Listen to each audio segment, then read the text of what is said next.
when I spoke out on the stage earlier, I made the comment that I'm 55 years old.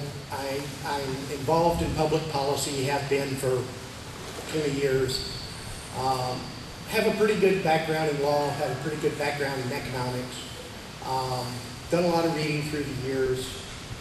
And I was kind of embarrassed several weeks ago when it finally dawned on me, with the help from others, what the real battle is that we have going on in this country today.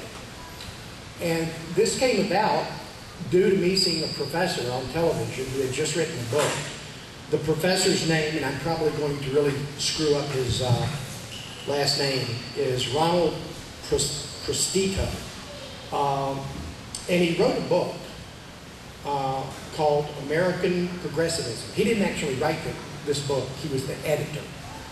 This is a book filled with speeches and papers from people like Theodore Roosevelt, Woodrow Wilson, John Dewey, a bunch of other people that you may or may not have heard of. But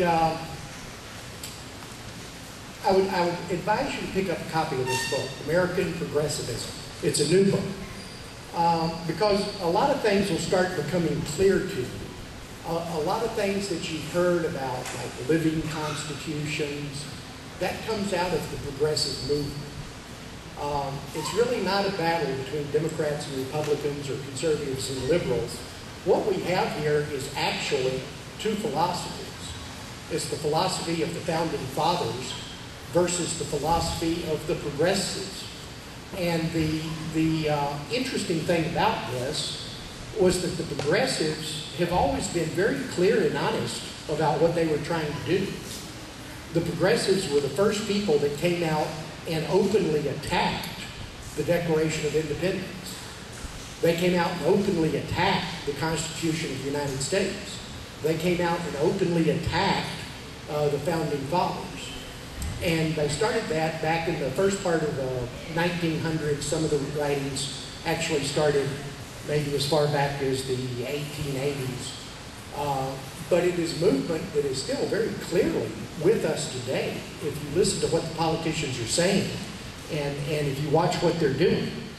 I'm going to go through a number of points comparing side by side the founders and the philosophy of the founders with the progressives.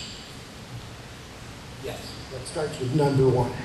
And we'll go through these pretty quickly, but I'm going to give you some quotes as we go through this, just to show you how the two sides are kind of juxtaposed. Let's start with the founding era for a minute. The founding era, we hear a lot about the Founding Fathers. We have to realize that this was not a homogeneous group of people. They had different ideas on different things. The founders, there were personality battles between the founders. They didn't all like each other. But they had several things in common, several things that they believed in common. And certainly, they shared an environment. At the time our Founding Fathers came along, there was a king in England, a king in Spain, a king in France, a king in Prussia, a czarina in Russia, an emperor in China, and a shogun in Japan. This was not an environment that was friendly to the freedom movement, you might say. The founders themselves mostly came from an environment where their ancestors had lived under a king. Under the king, there was what was called a court, which were people that usually got paid by the king to offer protection to the king and also to collect taxes for the king. And under that strata of people, which was not an enormous group of people, there was what you might call the Great Unwashed. That would have been where my ancestors would have been. The founders, who knew their history, knew that Europe had been embroiled in warfare for centuries. Sometimes it was, the king against the king. Sometimes it was a king against the pope. Sometimes it was a king and the pope against the king. Sometimes it was the other king and the pope against the first king. But it was just a constant warfare kind of a society that was in Western Europe. And I think the founders, one of the things that the founders had in common that they learned from that recent history that took place right before they came on the scene was that I think they could agree on was that they feared a centralization of power. And what they intended to do was set up a government where power was dispersed and they did not have to worry about someone coming to power to put the heavy thumb of government on the people. I think one big difference between the founders and the progressives is that the founders came up with their system viewing themselves as citizens. We're starting a government that we're going to live under, that we're going to be subject to the laws of. The progressives are largely elite types, academics some, who saw themselves as not being citizens under their movement, but as being the political elite of the movement they were seeking to establish. So right there's a big difference between the founders and the progressives. What is progressivism? It was a movement to move beyond the political principles of the American founding, to vastly enlarge the scope of the national government with the purpose and ends of that government to be redefined by each generation. So the role of government, itself gets redefined with each generation. What were some of the early things that came out of the progressive movement? I think 1913 was probably the worst year this country's ever had.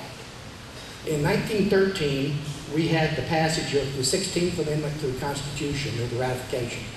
That's established the income tax. So now the national government had a direct form of taxation on the people themselves. The 17th Amendment to the Constitution was ratified, and this is very important, and I'm going to come back to this a little bit later. The 17th Amendment called for the direct election of U.S. senators. Previously, senators had been elected by state legislators. And in 1913, you also had the establishment of the Federal Reserve System. So these were all kind of progressive ideas that the effect of was to fund the federal government. The direct election of senators had a lot to do with undercutting the whole principle of federalism and establishing the government's control over the currency. One of the central tenets of progressivism is that due to historical progress, government is no longer a danger to the governed.